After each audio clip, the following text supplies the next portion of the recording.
अगर दिल पर बहुत गहरी चोट लगती है तो चाहे अनचाहे वो दर्द सबके सामने आ ही जाता है। और ऐसा ही हुआ है हनुमान बेनीवाल के साथ। न सिर्फ उम्मेदाराम बेनीवाल, यहाँ पर ऐसे कई बड़े बड़े नाम हैं जिन्होंने गहरे जख्म दिए हैं हनुमान बेनीवाल को, जिनमें किरोड़ी लाल मीणा और सचिन पायलट का नाम भी वो लेने से नहीं चूक रहे। तो किस तरीके से किरोड़ी और सचिन पायलट ने बेनीवाल को ठगा, धोखा दिया और अब बेनीवाल क्या चाहते हैं इन दोनों से, सब चीजें आपको पता चल जाएगी इस डिस्कशन में। इस विश्लेषण को देखने के लिए आप जुड़े रहिएगा आखिर तक हमारे साथ। नमस्कार, मैं हूं चेतना शर्मा। आप देखना शुरू कर चुके हैं संवाद भारत का भारत के लिए, और इस मुद्दे पर खास बातचीत के लिए मेरे साथ मौजूद है हमारे editor in chief Varun Bhansali ji. तो वरुण सर, जिस तरीके से हाल ही में हनुमान बेनीवाल राजस्थान की राजनीति में अलग ही रूप से छाए हुए हैं, हर मुद्दे पर वह खुलकर बोल रहे हैं। हाल ही में उन्हें बोलते हुए सुना मैंने कि वो कह रहे हैं कि किरोड़ी लाल मीणा जी साथ में बैठे थे, मैं खाना खा रहा था और 15 मिनट बाद मुझे पता चलता है कि उन्होंने बीजेपी ज्वाइन कर ली। तो इस तरीके से उन्होंने किरोड़ी लाल मीणा का नाम, हालांकि ये भी कहा कि मैं उनको कोई दोष नहीं दे रहा, ये उनका फैसला है, उन्हें लेना था नहीं लेना था, मैं उन पर कोई भी आरोप नहीं लगा रहा। लेकिन इस चीज को बोलते हुए उनके चेहरे पर, जबान में जो दर्द था ठगने का, धोखेबाजी का, उसके बारे में आप क्या कहेंगे? देखिए, धोखे और फरेब की दास्तानें हनुमान बेनीवाल की राजनीति में इतनी हैं जितने किसी आशिक की आशिकी में नहीं होगी। इतनी बार धोखा, इतनी बार फरेबी उनके साथ हुई है कि अगर उस पर कोई किताब लिखने बैठेगा तो बड़े बड़े लंबे लंबे किस्से हैं। वो हरीश चौधरी से लेकर, उम्मेदाराम बेनीवाल से लेकर, रेवत राम डांगा से लेकर, सचिन पायलट से लेकर, किरोड़ी लाल मीणा से लेकर, वसुंधरा राजे से लेकर, ऐसे किस्से सामने आते ही रहेंगे। और गाहे बगाहे वो दर्द हनुमान बेनीवाल के मुखमंडल से, आंखों से, बातों से, चेहरे से निकल ही जाता है। इस बार भी जो हम बात कर रहे हैं, किरोड़ी लाल मीणा और सचिन पायलट ने कैसे उन्हें धोखा दिया, न चाहते हुए भी वो दर्द बार बार सामने आया। अभी हाल ही में जितने भी वक्तव्य दिए हनुमान बेनीवाल ने, इंटरव्यूज दिए हनुमान बेनीवाल ने, बाइट्स दिए हनुमान बेनीवाल ने, सबको अगर एनालाइज करें तो एक बात बहुत क्लियर है। जब भी किरोड़ी और पायलट की बात की जाती है उनसे, तो वो कहते हैं कि ये लोग पार्टी नहीं बना पाए, मैं पार्टी बना पाया। ये लोग बहुत कुछ नहीं कर पाए जो मैं कर पाया। और गाहे बगाए एक और चीज उन्होंने कह दी कि जिस तरह से किरोड़ी लाल मीणा तो एक बार मेरे साथ भी थे, लेकिन मुझे खाना खाता छोड़कर वो बीजेपी चले गए। पायलट से भी मैंने कहा था आ जाओ, अगर जनता के मुद्दे उठाना चाहते हो, कुछ काम करना चाहते हो, वो भी नहीं आए। तो इस तरीके से उनको धोखा महसूस हुआ, क्योंकि पब्लिक लीडर्स जो हैं, लोकप्रिय लीडर्स जो हैं, जनता जिनमें वो मादा समझती है कि ये मुद्दे उठाएंगे तो पूरे कर पाएंगे, ये मुद्दे उठाएंगे तो सरकार तक ले जाएंगे, ये मुद्दे उठाएंगे तो सॉल्व करवा कर रहेंगे, वो नेताओं में ये तीनों लोग आते हैं। और बेनीवाल कब से चाहते थे कि तीनों एक मंच पे हो, एक साथ हो, और ऐसी जगह हो जहां पर न बीजेपी का असर दिखे न कांग्रेस का असर दिखे, इसीलिए वो उनको साथ में लाना चाहते थे। लेकिन कहीं ना कहीं वो हो नहीं पाया, वो दिख नहीं पाया। और वो हनुमान बेनीवाल का एक दर्द है, एक दुख है, एक पीड़ा है जो गाहे बगाहे बाहर आ ही जाती है। क्योंकि अब देखिए, तीसरा मोर्चा वो इसीलिए बनाना चाहते थे कि बीजेपी कांग्रेस जो चीजें नहीं कर पाती है, एक ही टीम की बनके रह जाती है, वो शायद तीसरा मोर्चा करे और उसमें मजबूत नेता होंगे तो वो काम होकर रहेगा। ये वो चाहते थे, उनके कयास जारी थे, उनके प्रयास जारी थे। लेकिन अब भी उन्होंने उम्मीद नहीं छोड़ी। उम्मीद की ही बात कर लेते हैं यहाँ पर कि अगर देखिए आप इन तीनों पर्सनालिटीज को देखेंगे तो तीनों पर्सनालिटीज के जो फॉलोअर्स हैं वो चाहते हैं कि बेनीवाल के फॉलोअर्स चाहते हैं बेनीवाल सीएम बने, किरोड़ी जी के फॉलोअर्स चाहते हैं वो सीएम बने, और पायलट के फॉलोअर्स चाहते हैं वो सीएम बने।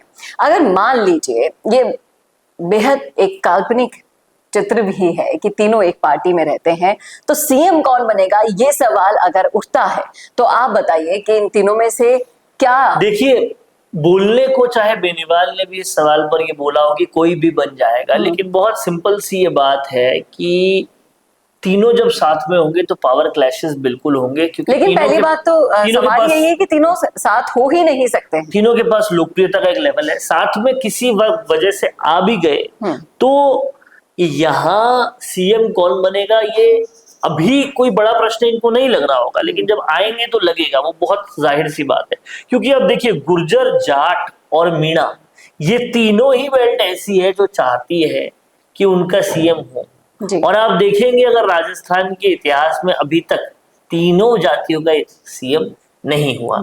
गुर्जर चाहते हैं कभी कभी कोई गुर्जर सीएम आए, इसलिए सचिन पायलट को लेकर इतना ज्यादा उस वक्त जब उनका सीएम बनने का था तो इतना ज्यादा जोश उनमें था। मीणा जाति के लोग चाहते हैं कि मीणा सीएम हो, इसीलिए किरोड़ी लाल मीणा का नाम जब सीएम डिप्टी सीएम में नहीं आया तो उस तरह का रोष दिखा था। जाट तो बहुत वक्त से इंतजार कर रहे हैं, लेकिन ये जो एकता नहीं हो पाना, ये सारी चीजें नहीं हो पाने की वजह से वो सीएम नहीं बने। तो तीनों की ही जातियों के समर्थकों की अपनी अपनी पीड़ाएं हैं।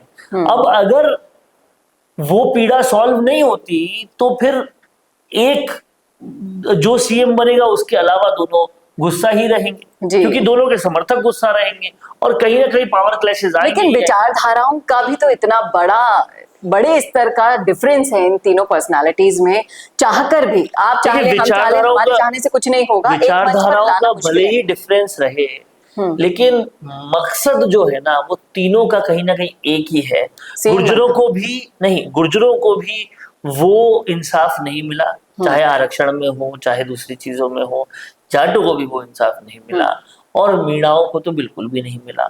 तो तीनों ही जातियां, तीनों ही समाज पीड़ित महसूस कर रहे हैं और इसलिए चाहते हैं कि एक शक्तिशाली रिप्रेजेंटेशन उन्हें मिले। और कहीं ना कहीं ये तीनों ही समाज, कांग्रेस बीजेपी, दोनों से दुखी है और इसीलिए इन तीनों नेताओं से आशा रखते हैं, उम्मीद रखते हैं कि ये तीनों नेता अगर किसी बड़ी पोस्ट पे पहुंचे, साथ आए या नहीं आए, बड़ी पोस्ट पे पहुंचे तो हमारा काम हो जाए। तो यहाँ एक्सपेक्टेशन खुद की भी है, लेकिन खुद से भी ज्यादा समर्थकों की है, जनता की है, समाज की है और उन लोगों की है जो इन लोगों को ऊपर बढ़ाते हैं, समाज के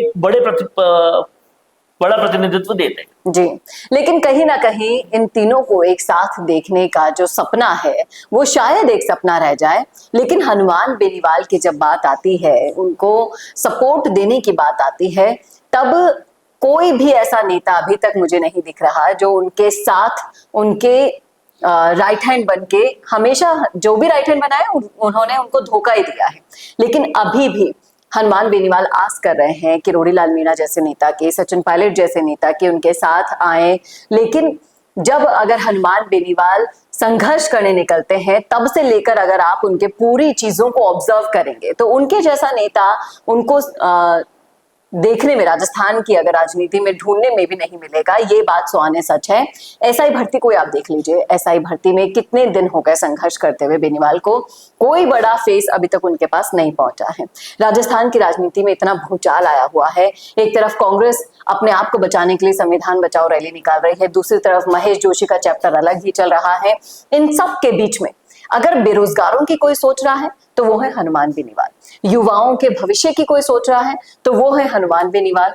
और इन सब चीजों में जब अकेले संघर्ष उन्हें ही करना है तो आगे जाकर भी आपको नहीं लगता कि ये जो 2028 वाली जो तस्वीर है वो साफ साफ कहते हैं कि राजस्थान और गुजरात की जनता ऐसी है कि घूम फिर कर आएगी मेरे पास न्याय लेने के लिए, लेकिन वोट उन्हें देगी, यानी दोनों पार्टियों को देगी, तीसरे मोर्चे को कोई सपोर्ट नहीं करती है। और 2028 की तस्वीर को वो अपनी आखिरी तस्वीर मान रहे हैं चुनाव की। तो आपको क्या लगता है कि थम जाएगा हनुमान? नहीं, हनुमान बेनीवाल को जब इस इलेक्शन में जिसने वोट नहीं दिया या तीनों सीटें जो विधानसभा की थी वो नहीं आने दी, वो सभी लोग अभी पछता रहे हैं। और ये मैंने कई बार पहले भी ये चीज कही है कि किसी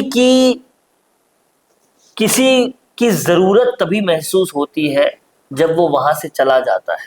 जितना वो होता रहता है, जब वो वहां रहता है तब उसकी जरूरत महसूस नहीं होती। तो एक बार जाना भी जरूरी था। अब एक बार गए तो पता पड़ा कि यही तो आवाज उठाने वाले थे, इनको विधानसभा से क्यों हटा दिया, यही तो नागौर का भला करते, इनको क्यों हटा दिया, खिवसर का यही तो भला करते, अब रेवत राम तो कुछ कर ही नहीं रहा, इनको क्यों हटा दिया। ये सब जख्म तभी मिलते हैं जब एक बार जुदाई होती है, और ये जुदाई जरूरी थी हनुमान बेनीवाल की जनता से, ताकि पता चले क्या गलती की उन्होंने। और अब जब वो हो चुका है तो जख्म हरे हो गए हैं, और जब अब पता चला है आवाज भी यही उठाएंगे, पीड़ितों की बात भी यही करवाएंगे, सरकार से टकराएंगे भी यही, विपक्ष का काम भी यही करेंगे। ये बातें अब पता चलने लग गई है। जब ये पता चलेंगी तो फिर अपने आप लोग आएंगे। अब राजकुमार रोत हनुमान बेनीवाल के मित्र बनते हैं या नहीं पता नहीं, लेकिन लोकसभा में बड़ी मित्रता होती है। लेकिन क्या वो आए इस धरने में? क्या वो आए छात्रों के साथ? क्यों कोई आदिवासी छात्र नहीं था क्या इसमें? जी, क्यों नहीं आए वो इस पूरे आंदोलन में? प्रहलाद गुंजल जो नरेश मीणा के लिए तो लड़ रहे हैं, वो क्यों नहीं आए इस आंदोलन में? कांग्रेस का तो चलो समझ सकते हैं, क्योंकि कांग्रेस के पास खुद ही कल्प्रिट है उन सब चीजों के, कांग्रेसी ही है, इसलिए वो नहीं आ रहे, और वो इस बात को साबित और कर देते नहीं आकर कि हम ही कल्प्रिट है इसके। तो कहीं ना कहीं ये सारी चीजें बताएगी, दिखाएगी, समझाएगी, फैलाएगी जनता में इस बात को कि हनुमान बेनीवाल को नहीं लाकर क्या गलती की। इसलिए मुझे लगता है कि अगले इलेक्शन में हनुमान बेनीवाल की तस्वीर, ताबीर सब अलग होगी। और क्योंकि अब जो विधानसभा चुनाव आएंगे उसमें बहुत जबरदस्त तरीके से ये कयास चल रहे हैं कि विधानसभा की सीटें भी बढ़ेगी। अब अगर सीटें बढ़ जाती है तो आरएलपी ज्यादा सीटों पर उम्मीदवार उतार सकेगी, लेकिन उसके लिए हनुमान बेनीवाल को चाहिए कि जो भरोसा खोया है आरएलपी के अंदर लोगों में, वो भरोसा वापस आए, पूरी अच्छी कार्यकारिणी बने, कई आरएलपी के शक्तिशाली लोग सामने आए और उनको विधायक बनाकर आरएलपी को वापस सशक्त करें। और अभी जो तीसरा मोर्चा का पद आरएलपी से छीनकर कहीं ना कहीं राजकुमार रोत की पार्टी के पास है, उसको वापस लाए। मुझे लगता है ये बाउंस बैक होने से वो और बड़ी तरह से वापस आए। अब होगा क्या ये तो आने वाला वक्त ही बताएगा, क्योंकि सब चीजें भविष्य के गर्भ में छुपी है और राजनीति एक ऐसा खेल है जिसमें सिर्फ हम संभावनाएं दर्ज कर सकते हैं। होता क्या है वो जब होता है तभी पता चलता है। लेकिन ये जो सारी चीजें हैं वो क्या आपके भी समझ में आई? क्या आपको भी लगता है कि हनुमान बेनीवाल को पग पग पे ठगा गया? और क्या 2028 की तस्वीर जो हमने दिखाने की कोशिश की है आपने देखी? कैसे लगी आपको बताइएगा जरूर कमेंट करके कमेंट बॉक्स में। कैसा लगा वीडियो ये बताना ना भूलिएगा, और ऐसी और वीडियोस के लिए देखते रहिए संवाद भारत का, भारत के लिए। नमस्कार। भारत का सबसे तेजी से बढ़ता हुआ डिजिटल न्यूज चैनल, जिसका परिवार 4,17,000 लोगों से भी ज्यादा बढ़ रहा है, वो संवाद न्यूज चाहता है हर जिले और हर राज्य में मीडिया पार्टनर्स। तो अगर आप बनना चाहते हैं संवाद न्यूज के पार्टनर्स तो कांटेक्ट करें नीचे दिए गए नंबर्स पर। इसके अलावा अगर आप वीडियो एडिटर बनना चाहते हैं या फिर न्यूज इंडस्ट्री में बतौर इंटर्न सब सीखना चाहते हैं, तो संवाद न्यूज के जयपुर हेड ऑफिस में काम करने के लिए संपर्क करें स्क्रीन पर दिए गए नंबर पर।